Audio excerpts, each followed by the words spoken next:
നമ്മുടെ ലൈഫിലെ റിയാലിറ്റി സത്യത്തിൽ റിയൽ അല്ല. അതായത് സർവം മായയാണ്. ഓരോ വ്യക്തിയുടെയും റിയാലിറ്റി എൻറ്റയർലി ഡിഫറെൻ്റ് ആണ്. എൻ്റെ റിയാലിറ്റി അല്ല നിങ്ങളുടെ റിയാലിറ്റി.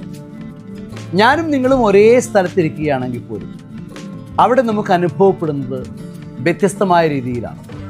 നമ്മൾ ചിന്തിക്കുന്നത് വ്യത്യസ്തമായ രീതിയിലാണ്. നമുക്ക് അതെങ്ങനെയാണ് ഉള്ളിലേക്ക് എടുക്കുന്നത് വ്യത്യസ്തമായ രീതിയിലാണ്. കാരണം നമ്മുടെ റിയാലിറ്റി എന്ന് പറയുന്നത് നമ്മുടെ ബ്രെയിനിൻ്റെ പ്രോഗ്രാമായി കണക്റ്റഡാണ്.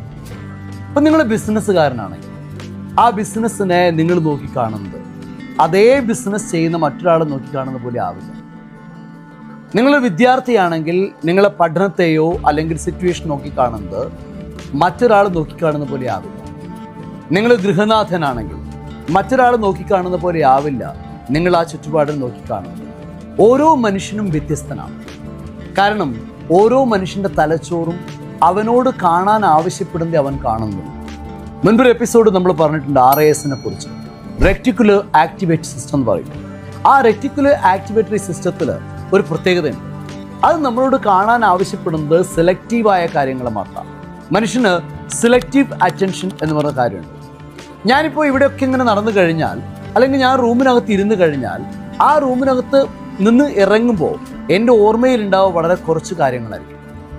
അവിടെ ഒരുപാട് കാര്യങ്ങൾ വന്നിട്ടുണ്ടാവും. ഞാനിന്ന് എത്രയോ പേരെ കണ്ടിട്ടുണ്ടാവും. രാത്രി വീട്ടിലെത്തുമ്പോൾ എൻ്റെ ഓർമ്മയിലുണ്ടാവുന്ന വളരെ വളരെ കുറച്ച് പേരായിരിക്കും. എൻ്റെ മനസ്സിലേക്ക് ഒരുപാട് ബിസിനസ് ഐഡിയാസ് രാവിലെ മുതൽ രാത്രി വരെ വന്നു പോയിട്ടുണ്ടാവും. പക്ഷേ ഞാൻ രാത്രി ജേർണൽ ചെയ്യാൻ വേണ്ടി ഇരിക്കുമ്പോൾ എൻ്റെ ഓർമ്മയിൽ വരുന്നത് വളരെ കുറച്ച് കാര്യങ്ങളായിരിക്കും.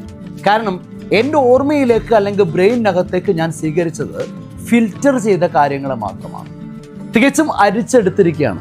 എൻ്റെ അനുഭവങ്ങളായാലും എൻ്റെ ഓർമ്മകളായാലും എൻ്റെ ഫീലിങ്സിൻ്റെ മറ്റു ഘടകങ്ങളായാലും എല്ലാം ഞാനത് അരിച്ചെടുത്തതാണ്. എൻ്റെ ഇമോഷൻസ് പോലും അങ്ങനെയാണ്. അപ്പം ഞാൻ എന്താണോ അങ്ങനെയാണ് ഞാൻ ഈ ലോകത്തെ കാണുന്നത്. അഥവാ ഞാൻ കാണുന്നതെല്ലാം മായയാണ്. ഞാൻ കാണുന്ന പോലെ ഇതല്ല മറ്റൊരാൾ കാണുന്നത്. ഞാൻ കാണുന്നതാണ് റിയാലിറ്റി എന്ന് എനിക്ക് തോന്നാം. പക്ഷേ ഞാൻ കാണുന്നത് റിയാലിറ്റി അല്ല, മറിച്ച് എൻ്റെ ബ്രെയിൻ എന്നെ കാണിച്ചു തരുന്ന റിയാലിറ്റിയുടെ വേർഷൻ മാത്രമാണ്. അപ്പം നമുക്ക് എങ്ങനെ മാറണം എന്നുള്ള ചോദ്യമുണ്ട്. നമ്മൾ എങ്ങനെ റിയൽ ആയതിന് മനസ്സിലാക്കണം? ഇതുവരെ എക്സ്പീരിയൻസ് ചെയ്യാത്ത റിയാലിറ്റിയുടെ മനോഹാരിതയുടെ, ലോകത്തിൻ്റെ നന്മകളിലേക്ക്, ലോകത്തിലെ പോസിറ്റിവിറ്റിയിലേക്ക്, ലോകത്തിൻ്റെ അബൻഡൻസിലേക്കൊക്കെ നമ്മൾ നോക്കിക്കാണണമെങ്കിൽ നമ്മൾ എന്താ ചെയ്യേണ്ടത്? നമ്മൾ ആദ്യം മാറ്റേണ്ടത് നമ്മുടെ പ്രഡിക്ഷനെയാണ്. നമ്മുടെ ലൈഫ് പ്രഡിക്റ്റഡാണ്. നമ്മൾ ആ പ്രഡിക്ഷനെ മാറ്റി നമ്മുടെ ലൈഫിൻ്റെ പ്രോഗ്രാമിനെ മാറ്റിക്കഴിഞ്ഞാൽ ഓട്ടോമാറ്റിക്കലി നമ്മുടെ കാഴ്ചപ്പാടുകൾ മാറാൻ തുടങ്ങും. നമ്മുടെ കാഴ്ചകൾ മാറുന്നിട്ട് കാര്യമില്ല. കാഴ്ചകൾ സെയിം ആയിരുന്നാലും കാഴ്ചപ്പാടുകൾ മാറിക്കൊണ്ടേയിരിക്കും. അവിടെ എന്ത് ചെയ്യണം?